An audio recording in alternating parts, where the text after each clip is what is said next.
I'm a full proponent of one democratic state from the river to the sea. That's it. The UN partition plan was 47. But you said Israel was established in 1947. That's not true. I didn't say Israel was established in 47. I said their Declaration of Independence was 48. The partition plan was 47. It was rejected by the Arabs. You said the establishment of the state was in 47. So you're wrong, man. I mean, everybody can go back and listen, but the UN partition plan was 47. All of the Arab states. Why are you a Zionist? That's straight up racist, man. It's not racist. Totally, None of this has to do with racism. It has to do with the idea. It totally does. I am a journalist. I actually have skin in the game. I go to places that I talk about, so I actually know what I'm talking about. Unlike you. You just want to sit here like talking about how the only possible solutions. Yeah. Hey, can you hear me? All right, yeah, I can. Hey, just as a quick heads up before you say anything, I've been streaming a while, so I'm always live on my stuff, so people can hear you, so don't give away any personal information or phone numbers or anything like that, yeah. All right, I'll keep that to myself. Yeah. I can do this for like 30 minutes. I gotta go eat dinner with my family in a little bit, so I can give you a little bit, but... Yeah, you're fine, cool. Real quick, do you want to introduce yourself and then outline your, I guess, general positions on the Israeli-Palestine stuff? I was going through some of your Twitter, and yeah, go for it. Sure. I'm Dan Cohen. I'm a journalist and a filmmaker. I have an outlet I've recently founded called Uncaptured Media. That's what this like toxic sludge alphabet soup behind me is. I made a documentary called Killing Gaza that when I was in Gaza for 7 months between 2014 and 2017, including during the last couple weeks of the 51-day war in the summer of 2014, where I was under Israeli bombs and all kinds of things. So yeah, that became the documentary Killing Gaza. You can watch on my channel Uncaptured Media for free, or if you want to pay $5, you can go to killinggaza.com. And yeah, that's pretty much it. My position is, well, I'm an anti-Zionist, and I'm a full proponent of one democratic state from the river to the sea. That's it. Gotcha. Okay, just like I guess a couple of questions I'm kind of curious about. If you say that you're advocating for a type of one-state solution, as part of that one-state solution, are you in favor of the unlimited right of return for Palestinians? Yes, absolutely. That's enshrined in international law. I mean, you have millions of Palestinians living in refugee camps, displaced right around Israeli-controlled borders in Lebanon and Jordan and Syria, who have, who want to go back home. Mm-hmm. So yeah, definitely. Do you have any criticisms for those Arab states that intentionally refuse to allow citizenship or passports for any of those displaced Palestinians in order to maintain the conflict with Israel? I mean, I wouldn't agree with that characterization that that's why they don't provide citizenship for Palestinians. But I mean, Jordan does for many Palestinians. It's the vast majority of Jordan's population is Palestinian. But nonetheless, I mean, I don't support most of those governments. I mean, I don't support the Jordanian monarchy or Lebanon's political system. I don't support any of that. Mm-hmm. Yeah. Okay. So. Just as two quick things. So I think the Arab states, it was the Arab League's Resolution 1547, like explicitly denied issuing nationality to Palestinians, I think because it would hamper their territorial claims in Israel. And then for the second thing, for Jordan's population being largely Palestinian, I think that's because prior to 67, the Six-Day War, it's because the West Bank was owned by, called then Transjordan, and a lot of those Palestinians at that point in time were given dual citizenship. But I don't think Jordan issues dual citizenship anymore, or the process of getting it for a Palestinian is incredibly difficult. And there's a lot of fees attached to it as well, so it's effectively like blocked off from them. I only ask because I hear a lot of people talk about the Palestinian refugee issue, but a couple of the kind of strange things to me is that one, a Palestinian and their family can live for generations in some of these Arab states and never even have an opportunity to get like rights to citizenship, and then two, the idea that like the UN doesn't try to resettle any Palestinians ever because it's not part of the mandate to resettle them, just to maintain that conflict with Israel. Both of those things seem like pretty toxic to me. Like it's just basically using Palestinians as a tool to continue fighting with the Israeli country. I mean, Jordan is paid huge amounts of money by the U.S. And it coordinates security with Israel, basically, in order to prevent Palestinians from returning to their homeland. So, I mean, all of this, the fundamental contradiction or issue at hand is the fact that Israel expelled a whole bunch of people in order to, ethnically cleanse them in 47 and 48, once again in 67. In order to have an artificially engineered Jewish demographic majority. So people like me, I'm an American Jewish guy from Arizona, could show up in Tel Aviv and ask for a passport and get it after a few days. Whereas someone, whose grandmother was raped in some village and, fled to Lebanon or whatever, Syria, can't, and has to live in some awful refugee camp ever since. I mean, that's the fundamental issue. Whatever the Arab states, their individual policies are, which I don't, I'm not in support of. That's not the main issue. The main issue is what I just described. Do you think that when I look for like solutions to this problem, do you think it's fair that Israeli citizens feel like if a one-state solution happens with an unlimited right of return, that there would be a whole bunch of basically anti-Jewish violence that would occur on the back of that? No, I mean, I think, in fact, it's just the opposite. If there's not some kind of real solution where everyone's rights are honored, then that's when you're going to see a bunch of violence. That's when you're going to see an October 7th, what we did just see, where you have a hostile population that has every reason to be hostile. I mean, if I were ethnically cleansed from my, homeland, from my country, I would be pissed off. I would probably take up arms, like anybody would. I mean, if I was expelled from my house here in Washington, D.C., from some whack job who thought, God gave him the title, the deed to my house, well, you can bet that I would do everything possible to get it back. And probably my kid would and my grandkid. And so unless there's like, okay, we need to figure out some way for the rights of those people to be honored, and now the people who are now living here, for them to not be like, expelled, then, that's the only way. Otherwise, we're going to see, I mean, consider what Israel's position is now. It's now in a horrible war in Gaza where it's killing a Palestinian child every 15 minutes, in a war it frankly cannot win without killing every last person in Gaza.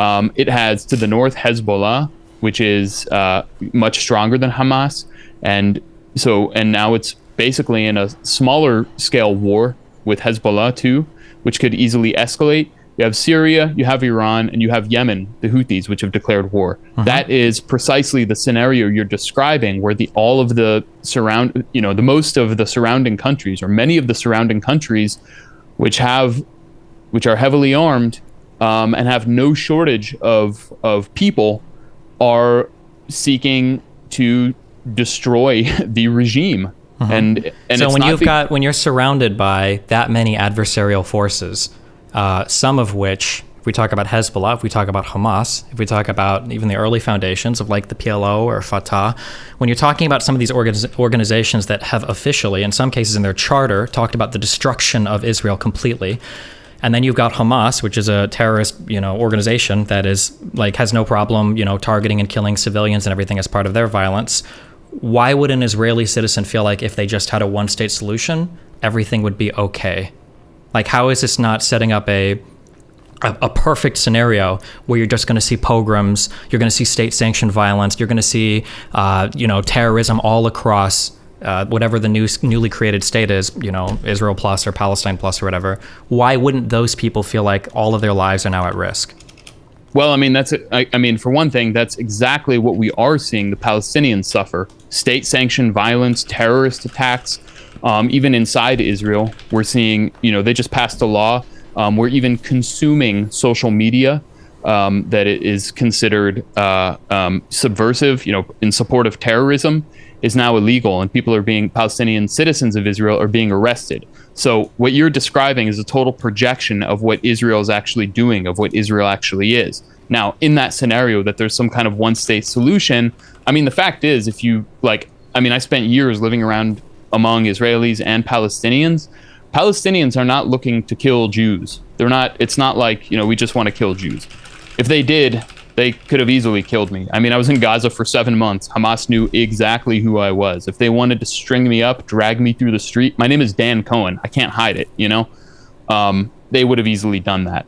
So this is not about anti-Semitism. Even now, if it's a national even if it's a national conflict, which it is, the fact is, if you take away the reason for people to take up arms and be violent, then the vast majority are not going to. You might have some outliers, some who will, but overall, that's why you have the rule of law. And so I'm not saying it's gonna be like, you flip a switch and everything's like kumbaya, it's some kind of utopia. But ultimately, I mean, the only way to have some kind of peaceful future is to give everybody the same rights. I mean, it's like, if here in the United States, would we accept like living as a Christian state where anyone who is not Christian, according to the state's narrow definition, or any secular Christian is persecuted? No, I mean, we would totally reject that. So I don't agree. know why. Yeah, well, I agree. We would reject that, but I Israel. think the analysis is a little bit different in the United States because we're not surrounded by a whole bunch of people that want to kill all Christians, right?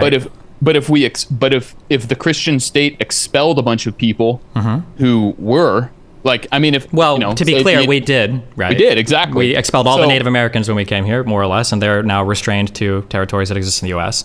Exactly. So Israel's not exactly a unique case. The difference is that genocide is still going on. The difference is it feels like we put like a special restriction here on Israel, right? Like, if we're going to consider the Palestinians to all be refugees, like technically, my guess would be the majority, by the same definition, the majority of Jews in Israel would be refugees, right? Like you mentioned the expulsion. No, they're Israeli citizens. What do you mean? Some of them may have been. Yes, some they're of them Israeli citizens, but that's because Israel tries to incorporate them into the country, right? Whereas the Arab states surrounding the Palestinians explicitly will never incorporate Palestinians. You've got people living for generations in refugee camps. But why should they? They're not Syrians or Lebanese. Why should they? Or whatever. Because for the humanitarian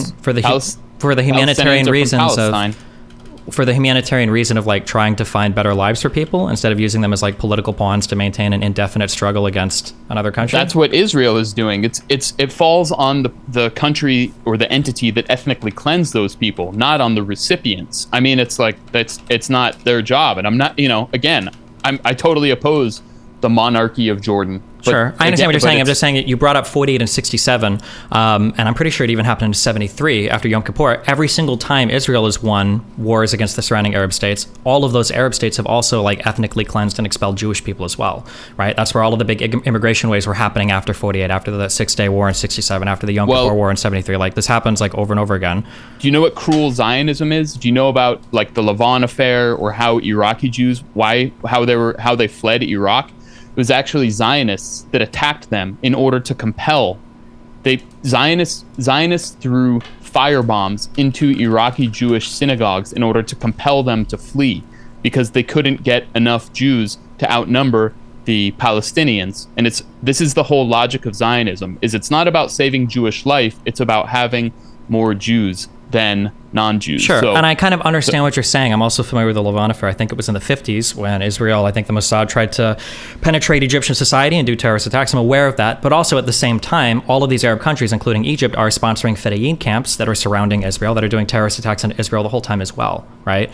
Like it's always all of the Arabs. Which is frankly understandable. Like why would these countries. Well, hold on. Understandable and justified are two different things, because Israel's position is also understandable, right? Arguably, they've been under attack by the entire Arab world for the past 75 years. They were imposed. Israel has constantly been attacking. Israel was imposed through a massive act of violence that was never, ever rectified. Well, the massive act of violence... maintained through constant violence. Well, the massive act of violence, it was them buying property, right? I mean, we can argue whether or not. No. You don't know about the ethnic cleansing of Palestine? Are you familiar with watch the movie Tantura? Those videos are going viral, where Israeli, former militiamen of the Haganah, of the Lehi, openly describe how they mass murdered Palestinian civilians. They raped young women. They used flamethrowers to burn people alive. This is like Nazi-level violence. Sure, when we say al-Nakba, it's not Nazi level. When we say al-Nakba... Are you kidding me? Burning people alive? That's pogroms. That's straight up pogroms. That's what happened. That's what happened to my family in Lithuania when my family was exterminated by Nazis. And I don't think just because I'm Jewish or Israel calls it I'm not talking about that. I'm just asking, like, you're talking about al-Nakba. What do you know what preceded that? Do I know what preceded al-Nakba? Yeah. Yes, decades of Zionist colonization. Okay, it was Israel. By the British. Sure, it was Israel. That's not entirely true, but it was Israel declaring themselves a country, and then every single surrounding Arab state saying that that was in the middle of the ethnic cleansing, is when Israel declared itself a state. You're talking about the UN partition plan. No, the UN partition plan was 47. The Jewish people accepted it, the Arabs rejected it, and then after the rejection of the partition plan... Hold on. Sure. The state of Israel was declared amid the ethnic cleansing in 1948. It was not declared in 1947 when the Nakba started. So your history is wrong, number one. Number two, Israel is not the Jewish people. I am part of Jewish people. Israel, I'm not Israeli. I'm not a Zionist. I have nothing to do with that. And frankly, it's an anti-Semitic equation that only Zionists and anti-Semites believe. So I reject that entirely. Okay, that's great if you reject it, but the mass expulsion of Arab people happened after the declaration of Israel as an independent state. You can say that it was happening during the partition plan, but the partition plan that Israel agreed to only had the country as 55% Jewish people. 45% there were going to be Arab Palestinians. That was the plan that they agreed to. So to say that they were massively expelling Arabs while agreeing to an Arab-Jewish split in the population doesn't make any sense. It's ahistoric. No, but what you're saying is you got your timeline wrong. There was the partition plan, which of course Arabs rejected for obvious reasons. Why would they agree to give up their land? And who is the UN to impose that? And then you have the ethnic cleansing, Zionist militias attacking Palestinian villages in order to get people to flee, similar to they're doing now in Gaza. And amid that, in 1948, the second year is when the state of Israel was established, not in 1947. So the ethnic cleansing had started, and the whole idea was to get as many Palestinians to flee as possible, push them out using terrorist means, because those were militias. Those were not state forces at the time. There were three Zionist militias: the Haganah, the Irgun, and the Irgun and the Lehi, the Stern Gang. Mm-hmm. Okay, so those three teamed up to expel, ethnically cleanse using terrorist attacks, and ethnically cleanse as much as possible of these Palestinian villages. And when they got all of them out, they had gotten those people to flee. That's when they established the state. That's the history. Okay, that's just wrong. I don't know what to say, but the Nakba. You said Israel was established in 1947. That's not true. I didn't say Israel was established in 47. I said their Declaration of Independence was 48. The partition plan was 47. It was rejected by the Arabs. You said the establishment of the state was in 47. So you're wrong, man. Everybody can go back and listen, but the declaration was in 1948, and then it was after the first Arab-Palestinian war in 48. After that, or during and after that war, that's when the mass expulsion began. What's the point you're trying to get at? What's the bigger point here? The point that I'm trying to get at is I feel like sometimes we get a pretty one-sided reading of history where the Israeli nation is like basically shown to be aggressive and expansionist over and over and over and over again, but people always mention the expulsion part. They never mention the stuff preceding it, which is oftentimes a lot of anti-Israeli or anti-Jewish violence from the Arab surrounding states. Now, I'm not saying that necessarily justifies Israel, but I'm saying that this has been a back and forth for a while, and I think to present Israel as like the clear wrong here does a disservice to what actually happened historically. Well, it didn't start in 1947, 1948. It started with the beginning of Zionism is when it started. The 1920s is really when Zionism came into, really came into its own. At first, Palestinians really didn't have problems with, European Jews. Mm-hmm. And there were Palestinian Jews, of course. But in the 1920s, when Zionists began agitating specifically around holy sites, even though they were not religious, they saw holy sites as ways that they could exploit and create sectarian differences between the religions. Then that's when things started to get nasty in 1920 in the Nebi Musa riots, and then the decade that ended with the 1929. And what happened was, after rumors spread Well, actually, not rumors. They were true that the revisionist wing of the Zionists were agitating around the Al-Aqsa compound and the Western Wall, which Jews had basically nothing to do with. Jews didn't go and pray there then. That was a Zionist invention. Wait, how is the Second Temple a Zionist invention? Oh no, not the Second Temple. Praying at the Western Wall is a Zionist invention. That was not something that Jews did. Okay, so when you see I'm Jewish and I went to Israel or Trump. Well, or when you say they didn't do it, it's because they've historically been expelled from those lands for like some 2,000 years. Right? No, it's because it was something that was not part of Jewish tradition, was going to the wall to pray. That is a Zionist invention. If you understand anything about Judaism, you'd know that, but I guess you're not much of a scholar of Judaism, so I'm just telling you this. Well, so, I mean, hold on. The Temple Mount is literally like the holiest site in all of... It is so holy, in fact. Okay, we're talking about two different places. The Western Wall and the Temple Mount are two different places. The Temple Mount is so holy. Wait, I'm sorry. What is the difference between these two places? When you see the area where like now tons of Israeli Jews go and pray, and where they put like a little note in the wall, in the crack in the wall, right? That is the Western Wall. Wait, what do you think it's the Western Wall of? It's the Western Wall of the Temple Mount. Yes. But the Temple Mount is an entirely different thing. It's not forbidden in Judaism to go to the Western Wall, but it's something that Jews didn't do. Because they didn't have access to the land, I'm telling right? No, that's not why. I'm telling you, I'm trying to explain something to you about Judaism that I'm guessing, are you Jewish? I'm not, but I know a fair bit of Jewish history. I'm pretty sure after the expulsion but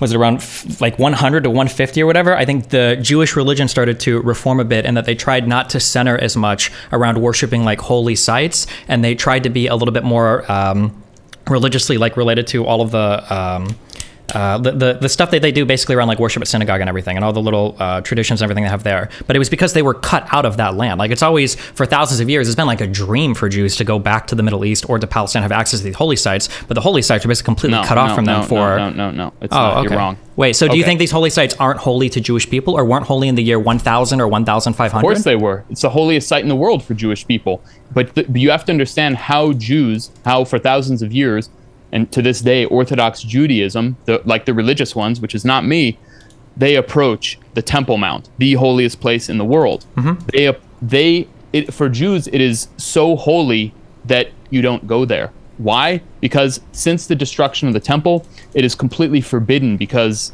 in their, sort of in the theology, they don't know where what's called the Holy of Holies, where the holiest sites were on the Temple Mount. They don't know where it was. So it's actually, according to all rabbis, except Zionist rabbis, which have basically rewritten Judaism in order to suit their nationalist agenda, it is completely forbidden. And this is still maintained by the vast majority of rabbis, and definitely rabbis around the world. It is 100% forbidden, one of the worst sins in Judaism, to step a foot onto the Temple Mount, let alone to pray there or anything else. And it is actually punishable by a divinely imposed death sentence. Isn't the whole... I thought that one of the fulfillments of the Jewish religion was to rebuild the third temple. The only way that happens, the entire... Here, I'll explain this. The entire logic of Zionism, basically it's secular, atheistic nationalists who borrowed the logic of the Jewish religion, including the ingathering of the Jews. So, anybody who had converted to the Jewish religion, like my family is not indigenous to Palestine. I'm from Russia and, Eastern Europe. Okay. All of these people who became Jewish would one day, when God decides, would ingather, the so-called diaspora would come back would go to Palestine. So that is also, you would have a Jewish kingdom, you would have a king and a Sanhedrin, a council of kings, you would have a Jewish army, all of these, and a temple. All of these things, according to Jewish law, Jewish tradition, what all rabbis have always taught, that can only happen when God decides, through supernatural means. To do anything to advance that process is completely forbidden, 100% forbidden. I feel like you're talking about a particular sect of Orthodox Judaism. No. This is Orthodox Judaism across the board. When Zionism came about around in the late 19th century, it was denounced as false messianism.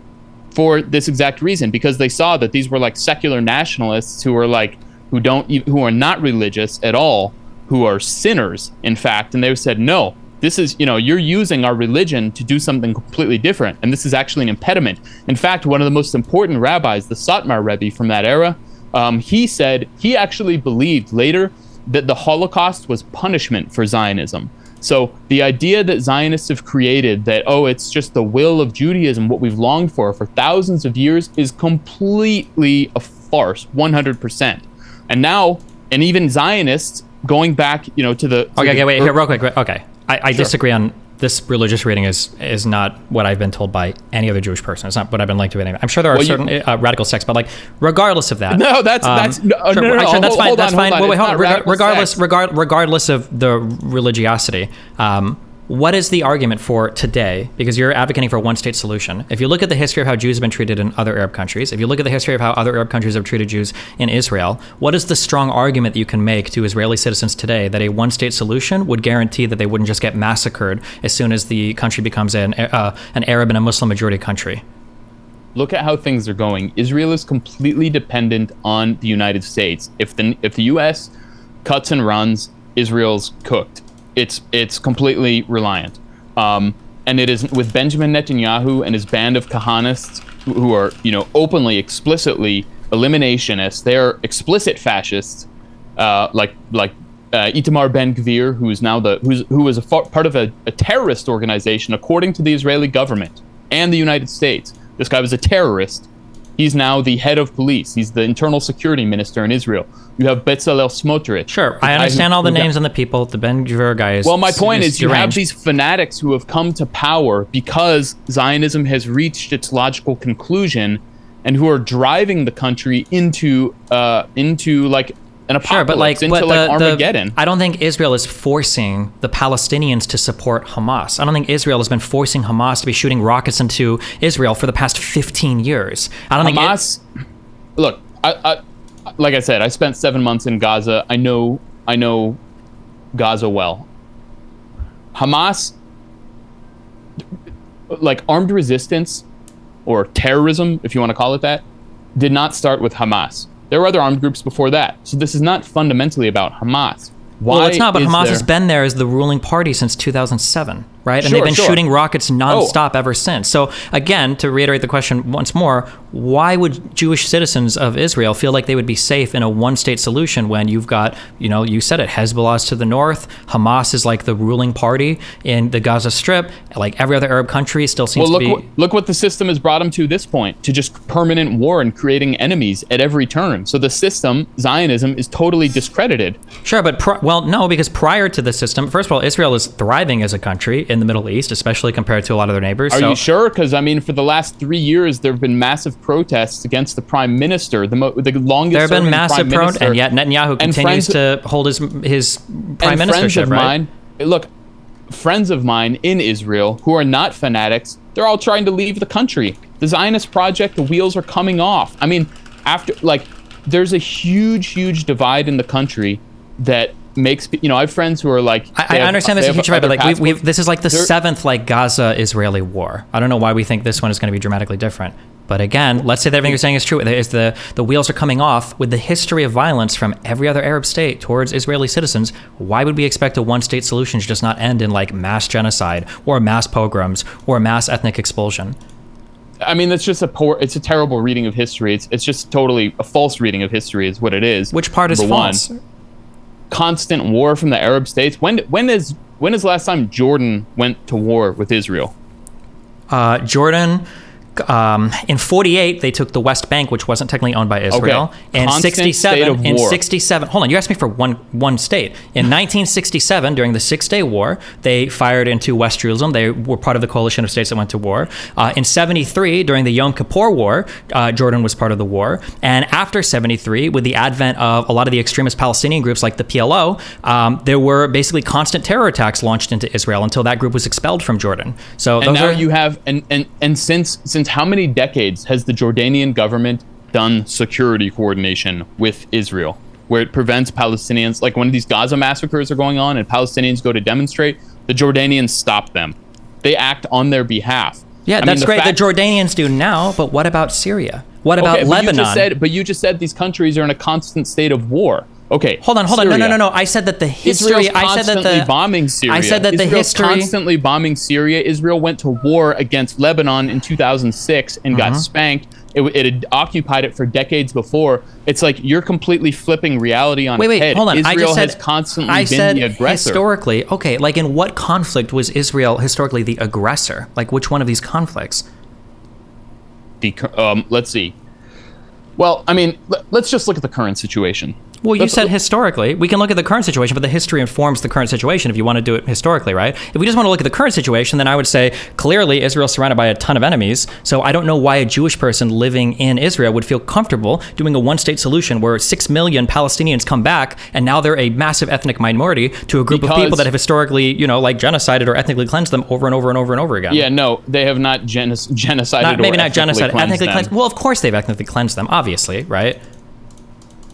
Yeah, I mean, no, they have not. They have not genocided or ethnically So you don't think cleansed after them. 48, after 67, after 73, after every single major Arab-Israeli war, you don't think that Jews have been essentially expelled from all of the surrounding Arab countries? Jews have been expelled. Yes, that's ethnic cleansing, right? This is, you know what this is? Wait, isn't that ethnic cleansing? That is ethnic cleansing. Okay, so then they have been ethnically cleansed. Go ahead. And as we discussed before, part of that was Zionist attacks in those countries in order to compel them. So they basically did what Israel wanted. They obliged with Zionist aims. Wait, what were the attacks that Israel wanted? The Yom Kippur War in 73 was a surprise attack by... They wanted to get Jews to leave those countries because they didn't have enough European Jews, and so they settled for, Arab Jews. That's why they had the Levant affair. That's why they attacked Iraqi Jews. I mean, at what point are you going to understand that Zionism is not about protecting Jews? It's actually about sacrificing Jewish life in order to advance nationalist goals. Sure. I mean, you keep saying that, but it feels like the historical reading, it seems like that's what Palestinians are used for. You keep talking about Jews fleeing from Iraq. What about all the Palestinians? Why would Zionists attack Jews? Can you think of any good reason for Zionists, any acceptable reason for Zionists to attack Iraqi Jews? I would have to read the very particular, what is the name of the particular thing you're talking about? Zionist attacks on Iraqi Jews. Just look it up, man. You know about the Levant affair. You know that they did whatever they could to get Egyptian Jews to leave. I mean, look, here's a quote from David Ben-Gurion, the founder of the State of Israel, from 1937. He said, "If I had a choice between saving all of the Jewish children of Europe and sending them to Britain, or saving half of them and sending them to Palestine, I would choose the latter." He's happy to sacrifice Jewish children in order to nation build. That's Zionism. I mean, that is the core of Zionism. Sure, and that's a fine quote, and we can try to go back to 1950. And it's true. We can try to go back to 1950, but what you're describing is that's literally what with the Nazis. That's literally what collaborated with the Nazis. That's what you're accusing Israel of doing is literally what Hamas is doing right now. What Israel did is, they collaborated with the Nazis. Look, why? It's what Israel's doing. Why, instead of saying hey, maybe we need to have a democracy, Israel's saying, no, we're going to ethnically cleanse all these people, expel them into the Sinai. But there are literally Arab parties. There are literally Islamist parties in the Jewish government. There's literally Arabs that are sitting in the Knesset. Are you okay? So what? So what? Well, that seems like a really weird thing if their goal is just ethnically cleanse all of the Arab or Palestinian Arab people or whatever from all of their lands. Wait, so because there's some Islamist party and there's some Palestinians in the Knesset, that means that they're not trying to ethnically cleanse the Gaza Strip? Have you seen the intelligence document that came out from the Israeli government? If they're trying to... Do you know what the subjugation plan is? Yeah, I've seen a lot of these, and I'm familiar with a lot of the quote-unquote it's all real. So you're trying to paper over this by saying there's some Palestinians in the Knesset. Big deal, man. So it feels like this is the playbook. So we can talk about alleged activities. So this Baghdad bombing, where there is no hard or solid proof of any of it. We can talk about. Of course there is. There's no question. We can talk about these things. What there's no question about is what Hezbollah's mission is. There's no question that all of the Arab states. Why are you a Zionist? Why are you a Zionist? I don't even get it, man. You're like an American whatever YouTuber streamer. Why are you so fanatically committed to Zionism. I'm not fanatically committed to Zionism. If I have a fanatic commitment to anything, it's what is a realistic solution to the current problem that exists. Why are you against democracy? That question is so meaningless that it doesn't even mean anything. When you say, but my proposal is very simple. I just think that everyone should have the same rights in that country, just like all other countries, just like this country. Why do you oppose democracy? It's not a matter of opposing democracy, right? Of course it is. You're criticizing my proposal. In the cartoon where Benjamin Franklin is quoted as 2 wolves and a lamb having a vote on what to have for lunch. So you think there's like some kind of inherent difference between Palestinians and Hold on, Israelis? answer my question. Do you think Ben Franklin didn't support democracy for that quote? Well, I'm saying that Do you think that Ben Franklin didn't sense. support democracy because of that quote? No, you oppose democracy. Do you think that Benjamin Franklin didn't? Do you think Benjamin Franklin opposed democracy? I'm just asking. I don't know where that came from. Hold on, I'm asking you. Do you think that Benjamin Franklin opposed democracy because he said that liberty is a well-armed lamb contesting the vote? Do you think that he was opposing democracy if the 2 wolves wanted to eat and the lamb didn't want to be eaten? Was that him opposing democracy? But the analogy here is you're saying that Jewish Israelis are lambs and that Palestinians or Arabs are all wolves. That's straight up racist, man. It's not it's just racist. Totally none of this anti-Palestinian racism. None of this has to do with racism. It has to do with the idea. It totally does. No racist admits that they're racist. Come on, man. Like, you oppose democracy. You think Palestinians and Arabs are all wolves, and like you can't see the obvious reality to anybody who examines the history and the current situation. Yeah, I understand. Israel has always been the aggressor. But you haven't given me terrorism. You haven't given me any examples of that. It seems like your readings on most of these things are either ahistorical or just willing to engage with a conspiracy or two. You didn't even know when the state of Israel existed. You got the timeline. You can go back and you can look up the clips on that if you want. Did you read this history off of the back of the Cracker Jack box? I'm pretty sure I got the dates right. You got to spend less time. Pretty sure that I got the dates right. You haven't given me a good. You haven't time streaming and read more history clip farming. books. Is it like, do we all live for TikTok now? Is that what? No, man. You interrupt me is? nonstop. I'm not interrupting you. You ramble onto the irrelevant things, and I'm just trying to get to like pretty simple points. You interrupt me all the time. Because you're rambling. You took like 5 minutes to tell me that Jews don't care about the Temple Mount. Like, I mean, Jesus. No, that's not it. See, now you're putting words in my mouth. You don't know anything about Judaism. You don't know anything about Zionism, and you're a YouTuber who lives in your living room, and that's how you make your living. I am a journalist. I actually have skin in the game. I go to places that I talk about. Okay. So I actually know what I'm talking about, unlike you. Gotcha. So you think that Jews would feel safe in a one-state solution? You don't think they have any reason to feel like their rights would be infringed upon, pogroms would happen, expulsions would happen? You keep going back to this. Well, because that's the whole reason. I'm not hating democracy, dude. I'm just trying to engage with what is a realistic solution forward. We've been through this like 10 times. You keep asking me the same thing. Do you think that when you're in the Gaza Strip and you're talking to other Arabs there, do you think that they're happy that people like you are encouraging the violence to continue indefinitely so you can build journalistic careers on it? Like, does that make you feel good? Oh, that's I'm just curious, right? Like, how many people have you met that have died in the recent attacks and you're out here like on the internet jerking off an unworkable solution that'll never happen because it gets you clicks? Like, it's disgusting. Buddy. You realize that, right? Can you admit that? You know that a one-state solution will never happen, right? You understand that do you acknowledge that a one-state solution who just wants to cheer on Benjamin Netanyahu. No, you called for genocide. I have the clip right here. Why don't we play it? Why don't we play this clip? Is that we're doing the clip farming now? I don't have to. I don't talk in clips. I don't exist in 30-second clips. Why don't we play because I don't exist in 30-second clips. You have me right here. No. Why don't we play it? This is it. This is all it is. It's the clip farming. Why don't we play it? It's the clip farming. Yeah. No, this is you calling for genocide. Why don't we actually play it and show your audience? Because I know you tried to hide it from your stream so people couldn't actually see it. Do we want to go through your tweets where you're claiming U.S. Special Forces are in Israel on the Gaza border and it's literally pictures of like LARPing military? Oh, do you have any evidence of that? U.S. Special Forces are in Israel. You can look it up on the Times. I didn't say in Israel. I said on the Gaza border. You said they were on the Gaza border. In Israel, on the Gaza border. Here's you calling for genocide. Listen, I'm good, dude. If you want to talk in the future, let me know. Are you going to cut me off because I'm showing you? Yeah, I'm not going to sit here and have you play clips to me like we're 4 years old, my dude. Like, if you don't want to engage with the subject matter, if you don't know what you think about what's going on, if you just want to throw out like a bunch of weird like Zionist conspiracy theories. You're a clown. You just want to sit here and like talk about how the only possible solution is a one-state solution. That's fine. Are you gonna tickle? Knock yourself out. Knock yourself out. I hope the Russian paychecks are worthwhile.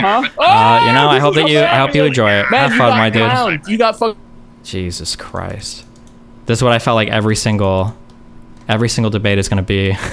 It's gonna be like this. This is the original clip that this guy, this Hassan editor, I think he's a Hassan editor, or people keep saying that, is posting on like Twitter or whatever. Honestly, So I think West comes in, he's like, what is the solution to the problem or whatever? honestly, I'm pro. Like it sounds really, but like I think that Israel should just draw its borders about where it is now, and basically Palestinians can go live in another place. That's really.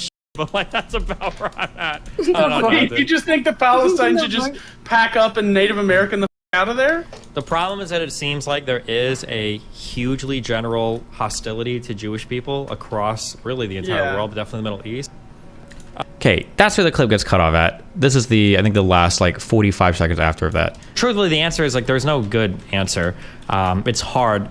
It's hard. It's a really, really complicated situation. Well, Because it seems like appeasing either end basically means like kind of the destruction of the other end. If you give Jewish people what they want, Palestinians are essentially permanently cucked out of what they feel is their rightful homeland. And if you give Palestinians what they want, then probably a lot of Jewish people are going to die. It's annoying when somebody like so blatantly, like, and I say this before, remember, I also say this about my enemies too. When you see like a 15-second clip of Vosh or Hassan, oftentimes there's more context, right? But the fact that this guy would cut this 30-second clip from like 3 months ago, before October 7th or anything like that, is so stupid. It's so bad faith.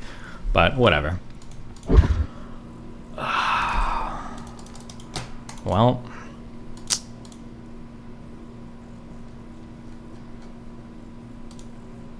That guy made a documentary with Max Blumenthal and writes for The Gray Zone. Oh, I guess that makes sense, huh?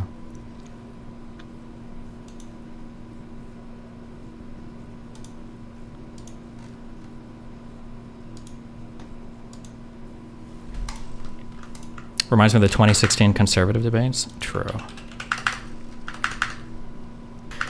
Here's the thing that he's talking about for the halakhic restrictions. After Israel captured the site in 67, the chief rabbinate of Israel announced that entering the Temple Mount was forbidden to Jews in accordance with a halakhic prohibition against blah, blah, blah, blah. I don't know if every Jew believes this, but also I don't think right now, somebody correct me if I'm wrong, but I don't think in current Israel that Jews technically want to enter the temple. I think it's mainly praying at that wall is the most important thing. But also, the thing is you have to keep in mind, there's a lot of different strains of Judaism that say different things. For instance, I believe that for a lot of Jewish history, I think it was common, for instance, to believe that the attempt by Jews to intentionally start a Zionist state was actually immoral, that you weren't supposed to do that because it was supposed to be like the Messiah that was going to grant, like the new state of Israel or Judea or Galilee. I don't actually know what he was in fact called. Right, but there's a lot of Jews that believe that throughout all of history. But it's not even like really relevant. Like I don't know how we're going to I can't police every single branch of and I only know that because of peripheral stuff I've heard from other people and like seeing he had clips on the Reddit. He was never going in to talk good faith. Most people go to the Temple Mount are extreme Zionists. The only reason people started praying there is because they were prevented from praying at the Temple Mount. Okay.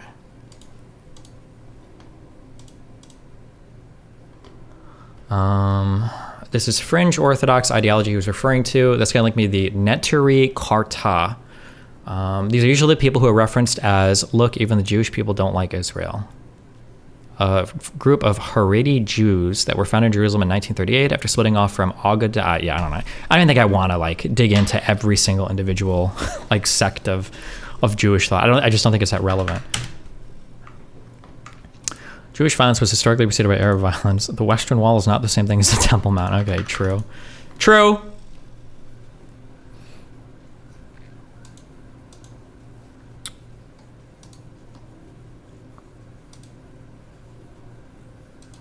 Tried having too much of a drink post-debate. Oh, we already saw this.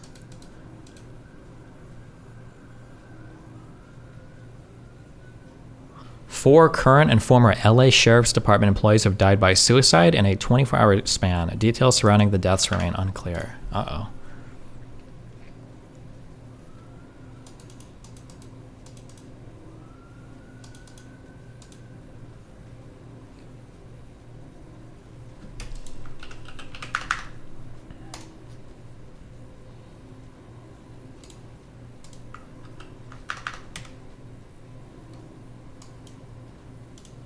Never ping your jungle. Every every stream. Now he doesn't have ult. Now he doesn't have ult. Now he doesn't have ult. Now he doesn't have ult. Now he doesn't have ult. Twitch chat. He doesn't have ult. He doesn't have ult. He doesn't have ult. He doesn't have ult. He doesn't. You ping me. You ping me. Ping me again. Ping me. Ping me. Ping me. Ping. Yeah. Who's are you good boy? Oh, you that's. Oh, you daddy's boy! You little wankster! Every. Jesus.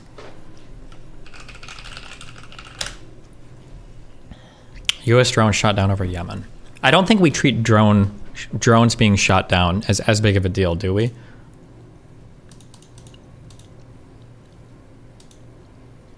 Like if a U.S. drone gets shot down by Russian planes, is that as big of a deal if it isn't like an actual person? Because I feel like this has happened a couple times over.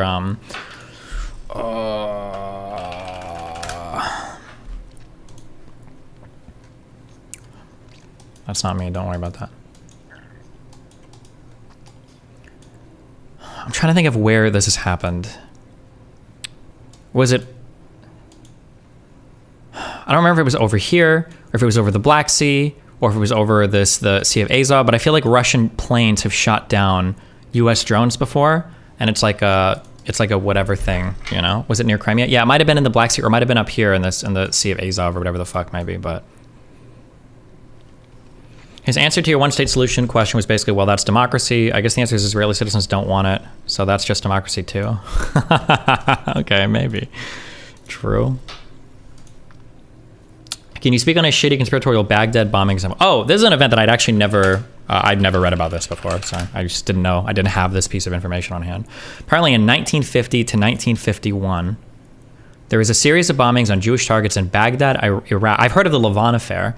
Baghdad, Iraq, between April 1950 and June 1951. There's controversy around the true identity and objective of the culprits behind the bombings.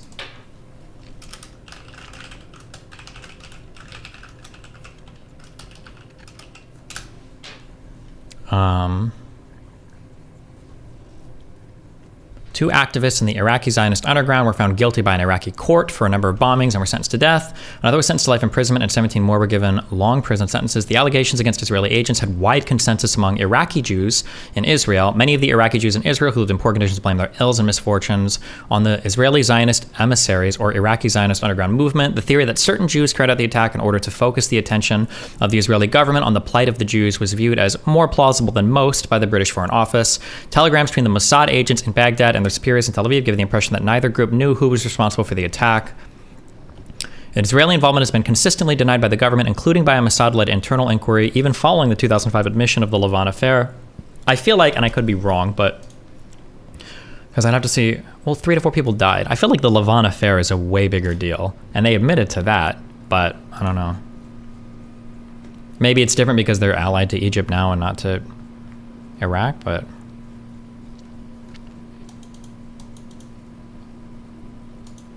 There's a bunch of Jewish conspiracy shit. There's one about them stealing babies from Yemen.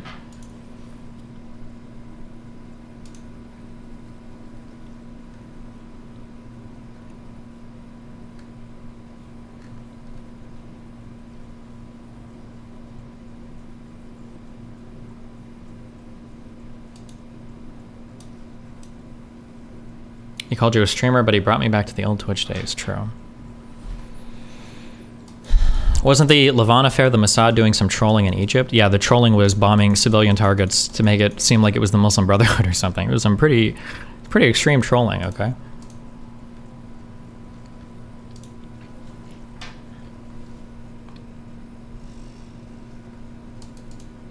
Lonerbox Hassan video. Isn't this like 3 hours long? But the goal wasn't to target Jews like he said. Oh, and the Lavon affair was not to target Jews. I think it was to target Egyptian civilians, right? Inside Egyptian, American, and British-owned civilian targets. Oh, okay. Hi, what's up, babe? I'm just curious. Do you have any interest in looking more into the Nakba and figuring out like the precise timeline? Because I think it's pretty generally accepted amongst those revisionist historians. Yeah, I'll probably go that there was declaration. Not way before. What is way before to you? Sorry, wait. It started, yeah. I've seen that there are arguments that it did start, that it was partially before any of the wars or the Israeli independence was technically declared. I've seen some say that it started at the the the refusal to accept the partition plan.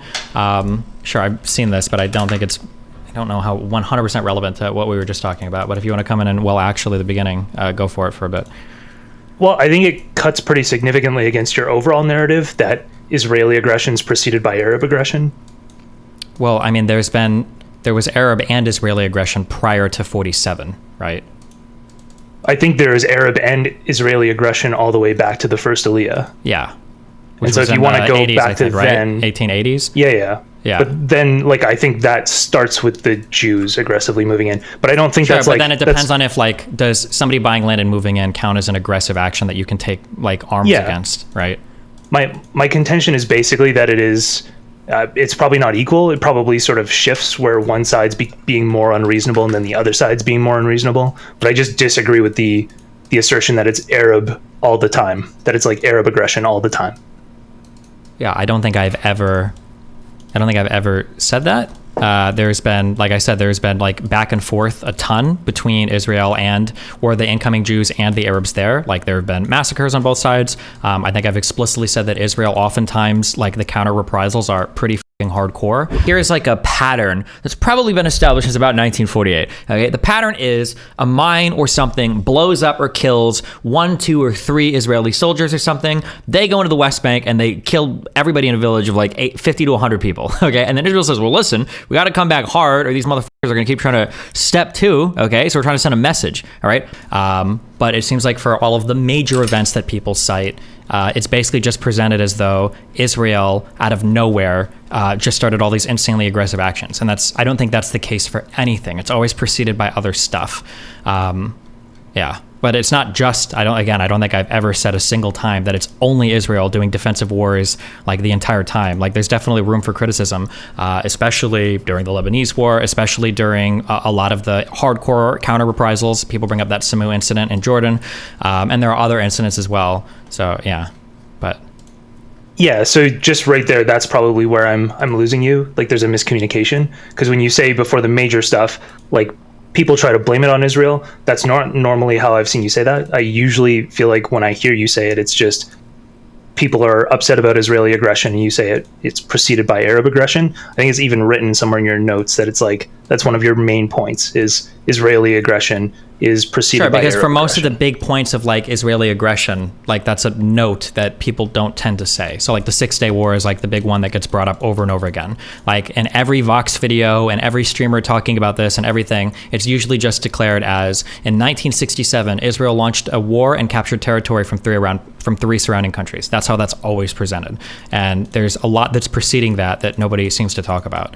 But yeah, sure. It's So like your contention is that you're just saying it's to fight against how people paint it as purely Israeli aggression. Yeah, I've said this multiple times as well, that like for this particular thing, I'm pretty sure I did this when I went over the Ben Shapiro video as well, that you can tell either side of history you want, like as hardcore as you want, by omitting certain facts. If you only talk about certain facts, you can make either side look unhinged. But the reality is both sides have been pretty unhinged for quite a while. Notice how he says that so smoothly. The PLO said that there would be no violence, and guess what? There was a massive uptick in violence, right?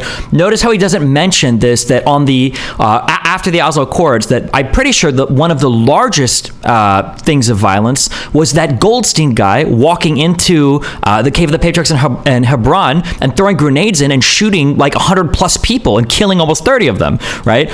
He makes it sound like that violence was only coming from the Palestinians. He doesn't mention the uptick of violence coming from ultra-far-right, ultra-nationalist Zionists. He doesn't mention that at all. When Sadat, when the Egyptian leader was executed for signing assassinated, when he was assassinated for signing the peace agreement with Israel, Ben Shapiro brings that up. He's like, oh, he signed a peace deal with Israel, and then he got assassinated. He doesn't bring up that Rabin was also assassinated by far-right Zionist people who were mad at the Oslo Accords. He doesn't bring that up. Sorry. I watched through this again last night. I was like, on a scale from 1 to 10, how wrong has Ben than the average person who covers it? This is the issue. For the most part, his video is mostly factual. But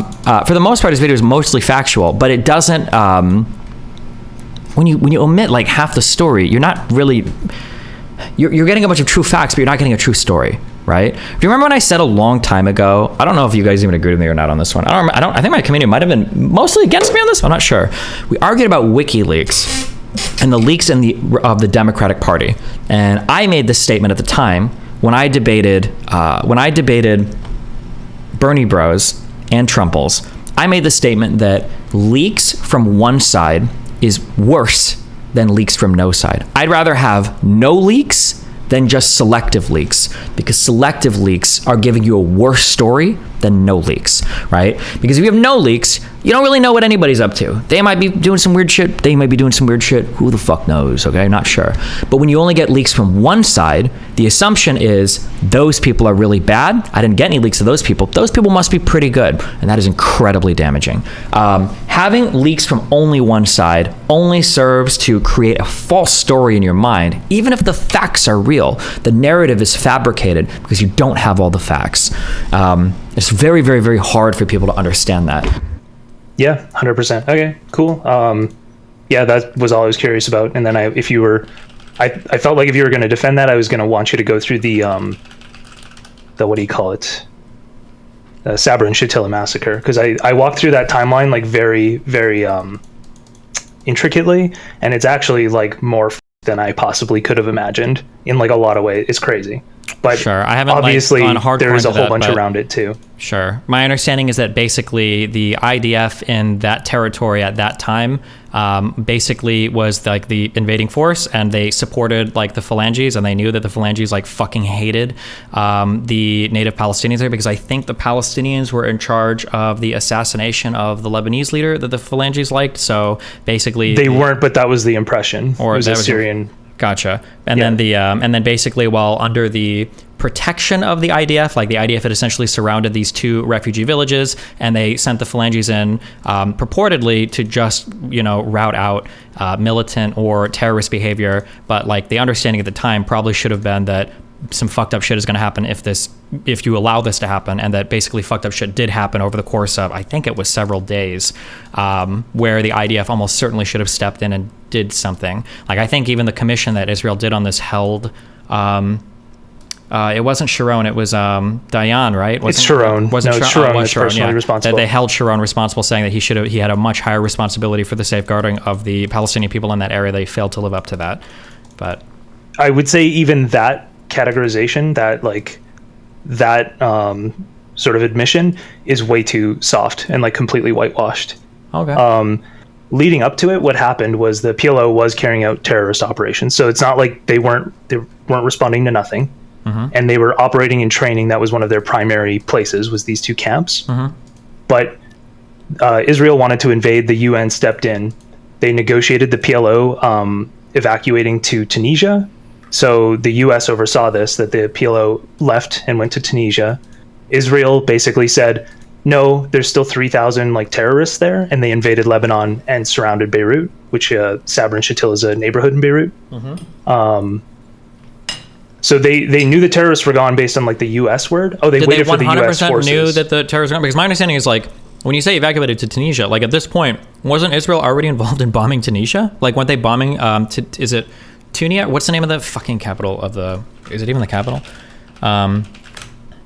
I don't Tunis, know. sorry, the only city I know. Like I'm pretty sure Israel had already literally been bombing PLO targets in is it Tunis? I don't know how to pronounce this at this point as well. So, but possibly, but they were basically gone. It was and then there were French and American forces holding those places and like facilitating that evacuation. Mm-hmm. So they left, and then once those forces left, Israel came in, and the Phalangists weren't there. They flew the Phalangists in because they knew they broke a ceasefire to invade. So there was a ceasefire saying like, you won't invade if we clear these people out. Mm-hmm. They cleared them out. Then Israel invaded. Then they flew the group in that was pissed and thought that their president just got assassinated. Mm-hmm. And they used that group to clear them out. They claimed that there were 3,000 terrorists there, but the group that went in and cleared out these camps was 150 people. So sure. I don't understand how you could possibly think we're clearing out 3,000 terrorists with 150 people. They essentially found no weapons. Sure. And they had I'd have reports to check that, but like their... it wasn't like they were just sent in alone. Like the IDF had basically already encircled both of those camps, right? Like they had already had it under full military control regardless, right? So, but I understand what you're saying, yeah. Yeah, but so then they got more intelligence reports. They basically hadn't found any terrorists, and they were consistently getting intelligence reports that people were getting massacred. Yeah. So I think some of the quotes are literally that like they could hear screams in the night or whatever from. Yeah. So the headquarters for the leadership was 300 meters away from a mass grave site, and they basically were like, "Yeah, we had no idea what was going on." They shot flares over the camp at night to keep it illuminated so that the militia could keep going. The whole timeline is actually, it's baffling. Anyway, I feel like Lonerbox should do a video on it. Yeah.